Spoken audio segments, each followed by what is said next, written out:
Hello, everyone, and welcome back to another edition of the CompetitionPlus.com audio magazine. Today, we have got an amazing segment for you. We are joined by Tim Gibson and Bill Miller of Gibson Miller Superchargers. We are going to talk a little bit about the tech side of superchargers and how they could or could not be utilized in perhaps slowing nitro cars down for safety purposes. First of all, gentlemen, welcome. How are you? Good. Just fine. Thank you. Tim and Bill. Bill, you're back with me again. Yes, this is the second time, and I look forward to it. That is great to hear, Now, gentlemen, you guys are in a very unique position to be able to speak on the tech side when most fans are watching and wondering, boy, we'd love to be going to 1,320 feet, and we know that the numbers are getting too fast, and safety is on the line. Nobody wants to see anyone get hurt. There's a lot of projects out there to accomplish those goals, and some of them are related to the supercharger. Let me start off first with Tim. Tim, in your opinion, is the goal of slowing cars down a worthwhile goal, generally speaking, in the sport of drag racing? And is this, in the supercharger arena, the way to do it? I would have to say, you'd have to look at the speed versus injury data to answer that question. I mean, it doesn't seem like, obviously, if you're going faster, you have more energy. If you look at what's happened versus who's been hurt and how fast they were going, I don't know if that really is valid. Bill, I want you to jump in on this as well. Bill Miller of Bill Miller Engineering. You're out there in the battles on a weekly basis in the NHRA, and you see exactly how difficult it is to keep these things living and running. I know a lot of people on the crew chief side, and frankly the people who are paying the bills, have some reservations about any plan that may cause a new arms race, so to speak, within these engines internally. The whole problem is, of course, the distance that we have to shut the cars down. And under normal conditions, probably even a track as short as Pomona, with a funny car, if you're on the brakes and you're paying attention and you hang the parachutes out, you can stop the car in a very safe distance at Pomona. The problem that you get into is when you don't have, quote-unquote, a normal shutdown and you need that extra 300 or 400 feet that you can gain by shortening the racetracks to 1,000 feet. If the object is to run a quarter of a mile, which I'm not so certain is that important anymore, at least for the top fuel and funny cars, you're going to take away that 300 or 400 feet of cushion that we have gained from running 1,000 feet. And I'm just not certain at this point in time whether that's a good thing or not, because you can't run 1320 at some tracks and 1,000 at others. You have to make a decision on what to do.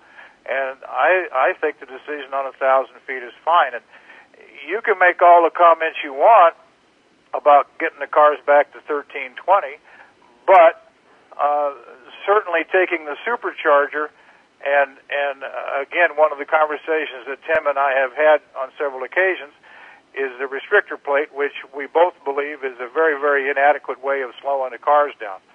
So I guess the answer to the question is like Tim and I have talked about, let's identify what the problem is, because the problem is, in essence, putting on a good show for the fans. And in order to put on a good show for the fans, you have to have two cars running essentially the same basic competitive speeds of easy 300 miles an hour or faster, because you don't want to have 290-mile-an-hour cars, and that both of them get to the other end of the racetrack having a good race without dropping any parts on the ground. And I think that becomes the criteria for the race. Tim, would you agree with that? And the concept of a restrictor plate within the supercharger, is that worth pursuing on any level? I completely agree that the show is what matters. I mean, it's the business part of it. I mean, that's what puts people in the bleachers. And I think that defining what the show is a critical thing that people are kind of all over the map on, and that's something that needs to be looked at. What is a good show? A good show to me might be different from, you know, I like wheelies, I like tire smoking contests, I like, you know, occasional blow-ups to show that people are trying, you know, whereas a lot of people like races that are decided every race is 2 inches apart. So, you know, what is a good show? That's a good question. Bill Miller and Tim Gibson joining me here on the Competition Plus audio magazine, Gibson Miller Superchargers. One of the areas that some people are suggesting be considered as a way of slowing the cars down. On the flip side, that may cost teams additional revenue in redesigning everything, much the way the Sprint Cup Series cars redesigned everything top to bottom to accommodate their restrictor plates. We know in the days of Dale Earnhardt, they had a budget devoted to 4 races that pretty much was equivalent to the rest of their season, and one of the reasons Dale Earnhardt did so well on restrictor plate racetracks. The question is, do the fans and their desire, some of them, for 1,320 feet, ultimately outweigh cost, revenue, and pain for teams and crew chiefs? Guys, if the fans really gotta have it, is it something that NHRA and the teams should invest in? Yes, but I don't. Restrictor plate is not the only way to do it by any means. Let me interrupt for just a second, Joe. Sure. Go ahead. Because a lot of my business is Cup engines, the Sprint Cup engines for Childress and for Gibbs. Our pistons, and I'll give myself a little plug here, but we made the pistons for Richard Childress Racing that won all 4 restrictor plate races last year in 2010. I can tell you right now that the development work on restrictor engines easily consumed probably 30 to 40% of the budget that Childress has for the entire season, or right. Gibbs for that matter. Right.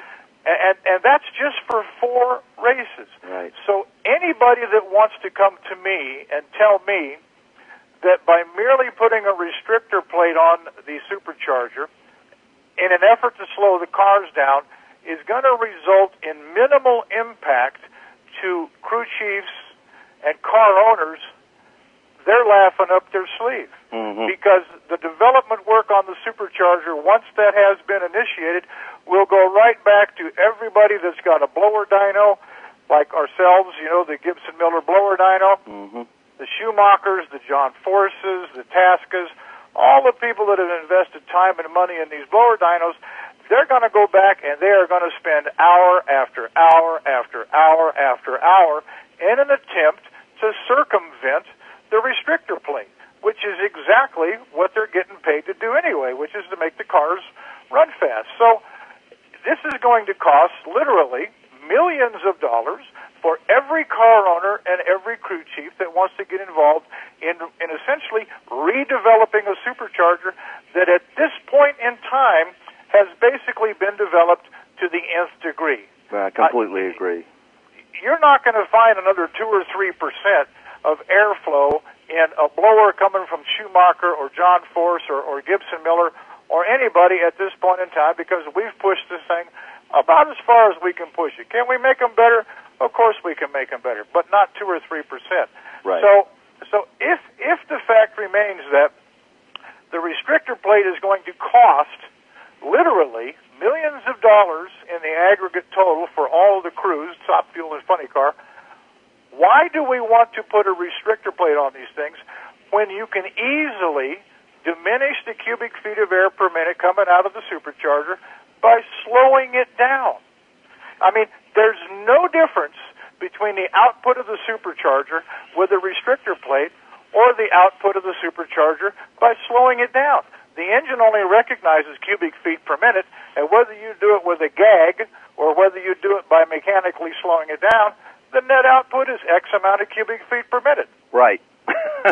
So then, Thank you. Well, so it then sounds like, from the Gibson Miller Superchargers point of view, that supercharger restrictor plate, 1, bad idea, 2, can be accomplished in other ways, and 3, ultimately doesn't really solve the goal, which is putting on a good, safe show. That says to me that as a concept, it should be put on the shelf and another direction should be sought. Well, you know, it's not a fuel motor is not a cup engine. I mean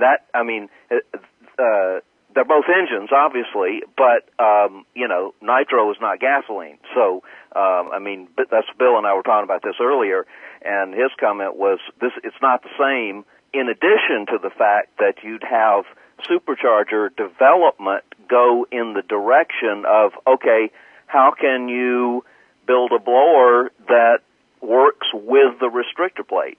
And, you know, yeah, NHRA could make rules that you can't change them and all that kind of stuff, but it would just be what everybody would be thinking about. CompetitionPlus.com audio here with Bill Miller of Bill Miller Engineering and Tim Gibson of Gibson Wheels, who have combined together for Gibson Miller Superchargers. Gentlemen, this concludes part one. We've got a lot more to say, so hopefully you'll stick around for part two. Does that work for you? Oh, Absolutely. Sure. Anything we can do to help. Part two of Bill Miller and Tim Gibson coming up on the CompetitionPlus.com audio magazine.